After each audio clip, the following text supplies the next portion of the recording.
पसमानदा मुस्लिम समाज के संस्थापक और राष्ट्रीय अध्यक्ष पूर्व मंत्री अनीस मंसूरी जी हमारे साथ में हैं।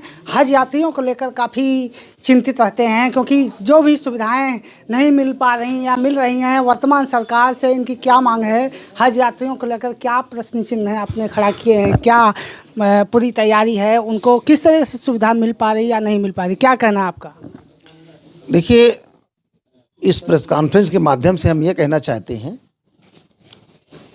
कि जिस प्रकार पिछले कई सालों से हज यात्रियों को असुविधा का सामना करना पड़ता है, उनको तमाम दुश्वारियां पैदा होती है।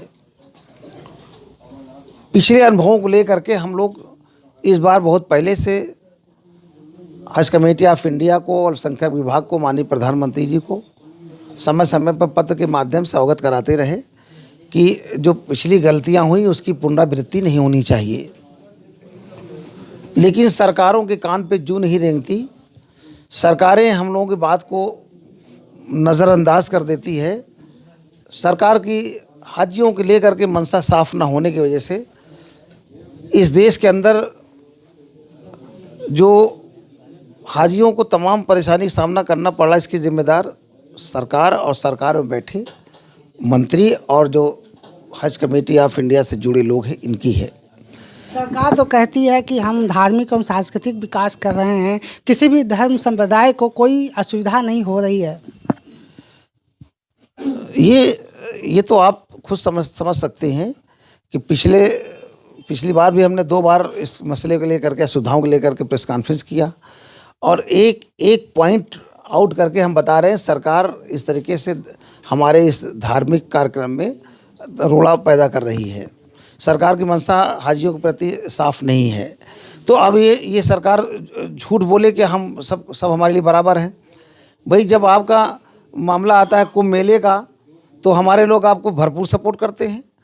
जो आपका टारगेट, उस पर कभी कोई विरोध नहीं करते हैं। हर तरह से कंधे मिला के चलते हैं, ना कभी कोई विरोध करता है। हमारी पिछली बार सरकार थी, आजम खान साहब मंत्री थे, उन्होंने पूरे अपने कर्तव्यों को निर्वहन किया और सारे साधु संतों ने इसकी प्रशंसा की, तारीफ़ की कि आजम साहब की व्यवस्था बहुत अच्छी थी।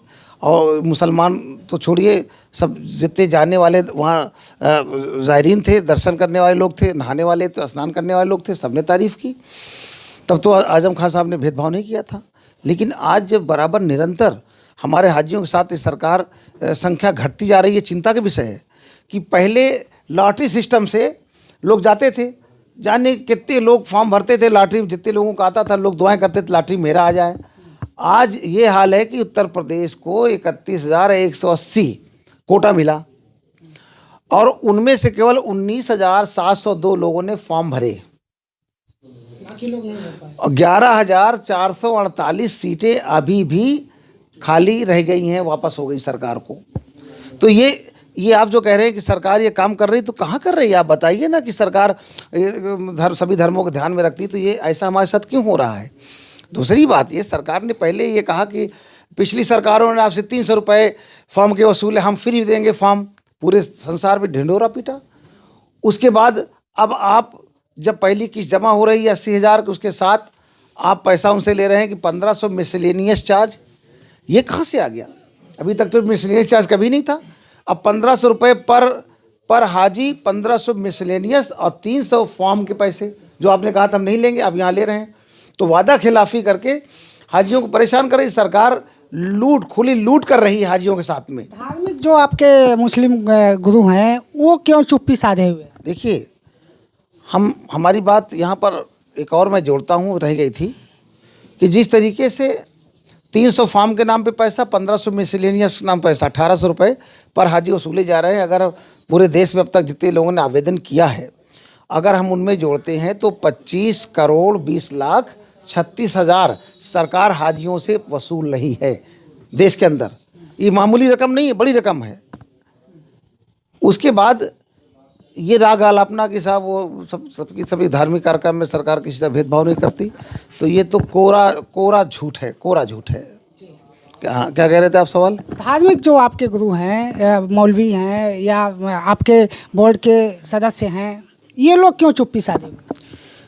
देखिए, मेरी सरकार से ये आग्रह है कि जब जब हाजियों के मसले पर तमाम परेशानियां आती हैं, या देश के अंदर मुसलमानों पर परेशानियां आती हैं, या हुजूर सल्लल्लाहु अलैहि वसल्लम के साथ में गुस्ताखी की जाती है, बहुत सारे ऐसे हादसा हुए।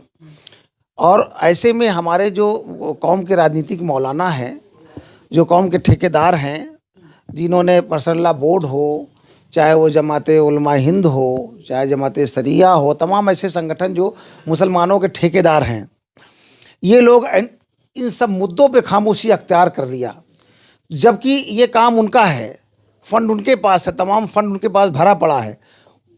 उनको बढ़ चढ़ करके आगे आना चाहिए और ये लोगों को जागरूक करना चाहिए। इनकी खामोशी से आम मुसलमानों का नुकसान हो रहा है। हज पे जाने वाले कुल मुसलमानों 85% पसमानदा मुसलमान, अधिकतर वो बेचारे पाई पाई जोड़ करके हज की यात्रा करने के सपना देखते हैं। अब ऐसे में तमाम उनको दुश्वारियों का सामना करना पड़ता है, तो जो लोग चले जाते आगे रोते हैं और दूसरों से बताते हैं। इसी वजह से इस बार फिर लोग जा कम रहे हैं, मतलब कि लगभग 12,000 लोग यहाँ फॉर्म रह गए, भरने को नहीं गए, क्योंकि वो सुन करके काँप उठे कि वहाँ इतनी परेशानी होती है, हम तो मर जाएंगे बूढ़े आदमी।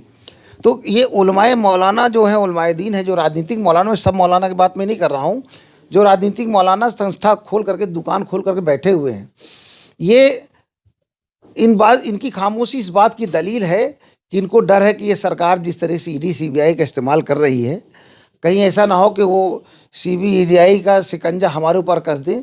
उनके तमाम बड़े बड़े अदारे अनियमितताएँ हैं, उनमें जांच हो जाए, उनके पास पूछे कि आपके पास ये अरबों खरबों रुपए आए कहाँ से। इसलिए वो अपनी उस अंपायर को बचाने के लिए ये इनकी खामोशी है, ताकि सरकार हम पे किसी तरह कोई कार्रवाई ना करे। और तीसरी बात यह कि इस बार पिछली बार जब हज की झंडी मौलाना ने दिखाई, शेरवानी टोपी लगा करके फिरंगी महली भी पहुंच जाते हैं। जब हाजी दर्द की ठोकरें खाता है, जब हाजी परेशान होता है, जब हाजी मक्का मदीना में रोता है, तो उसकी आवाज़ इन मौलाना को सुनाई नहीं पड़ती है।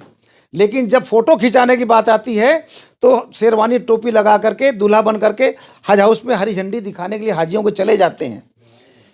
वहाँ से लौटे लोग सोचे अब कि इस बार आएंगे तो उनको जूते से मारेंगे, उनका जूते स्वागत करेंगे, जो वहाँ इतना परेशान हुए लोग। लेकिन उनको खबर लग गई कि आने वाले हाजियों के रुख अच्छे नहीं हैं, वो बहुत ज़्यादा आक्रोशित हैं, इसलिए वो लोग गए नहीं वहाँ, वरना जाते तो उन्हें जूतों से मारा जाता। तो सवाल इस चीज़ का है कि जब हाजियों पे परेशानी आती तो आप उनके साथ खड़े नहीं होते हो, और हरी झंडी दिखाने के लिए आप हज हाउस से पहले शेरवानी पहने खड़े होते हो। इसलिए अब की सरकार ऐसे लोगों को वहाँ पर आने न दे, और पसमानदा मुस्लिम समाज इसका घोर विरोध करता है कि जिन लोगों ने इसकी लड़ाई लड़ी है उनको हरी झंडी दिखाने का हक है, जो लोग इसकी आवाज़ बराबर उठा रहे हैं उन्हें हरी झंडी दिखाने का हक है। तो सरकार हम लोगों को उनकी यात्रा के लिए रवाना करने के लिए आमंत्रित करना चाहिए, क्योंकि हम पिछले 3 सालों से लगातार हाजियों के लिए संघर्ष करते चले आ रहे हैं। पसमानदा मुस्लिम समाज के संस्थापक राष्ट्रीय अध्यक्ष अनीस मंसूरी जी, जो पूर्व मंत्री भी रहे उत्तर प्रदेश सरकार में, इनका बहुत बड़ा आरोप है कि जो मुस्लिम समाज के जो धार्मिक लोग हैं, वो हज यात्रियों का जो परेशानियां हो रही उसको जो है विरोध नहीं कर रहे हैं, बल्कि चुप्पी साधे हुए हैं। 12,000 हज यात्री फॉर्म नहीं भर पाए हैं और जा नहीं पा रहे हैं, उनके लिए संघर्ष कर रहे हैं, उनकी लड़ाई लड़ रहे हैं अनीस मंसूरी जी, और सरकार से मांग की है कि इस तरह की कोई परेशानी ना हो।